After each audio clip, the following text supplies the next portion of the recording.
কোনটা এটা? রাধা কৃষ্ণ একসাথে।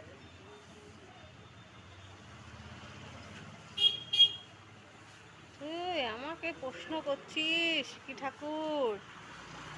একই অঙ্গে রাধা, একই অঙ্গে কৃষ্ণ। রাধা কৃষ্ণ।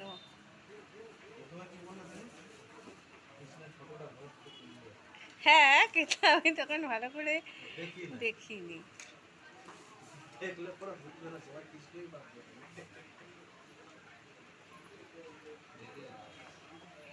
ভালো করে দেখলে পরে রাধাও পাবে আর কৃষ্ণও পাবে।